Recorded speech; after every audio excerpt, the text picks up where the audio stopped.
Mimi, si tatay kani, ako. Si Milo lang diwa natakdan kay nasa likod. Ayaw lagi Ben kay matusok ang pa ako ba. Hindi man nagtusok.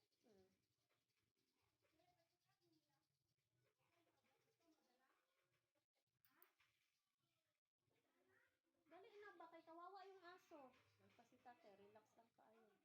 Bagon ba yung Iro na tuog na lang ang iro. Pagdamgo na lang dairo nga gipa-check up na ka.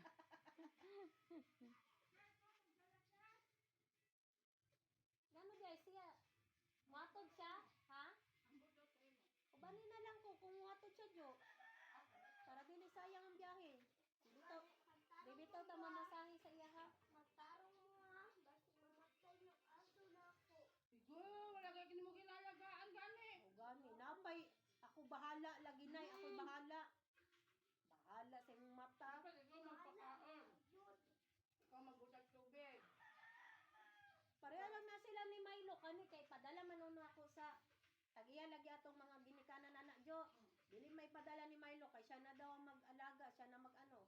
Anawa. Nahulog lang yapon sa kuan.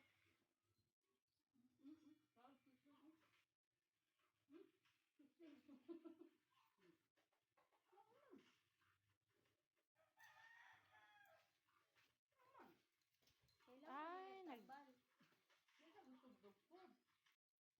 Kay napakaon naman ang mugpuan. Pero kailangan yapon niyang tambal. Gutom lang siya. Ano ko makaon? Palitan lang nag-atay na ano. Atay. Manok. Katong bread. Baskog man lang. May karton. Oy, ano yan? Merry Christmas mo yan sa akin. Gaya-gatilit. Hindi. Aso man to. Ay, aso. Bakit may aso? Sana aso. Baglingi ani. Ano mas karton? Ah, boy. O bakit dalawa? Di ba isa lang man hiningi namin? Hindi ako maghingi ng isa. Ako sa'yo, Katel. Hindi man sa'yo isa. Kay Marvin. Uy, pangain ako isa. Ay, ah. Mo siguro na yung sakit o ka nakaipit. Silalong. Ano. Kuha na lang.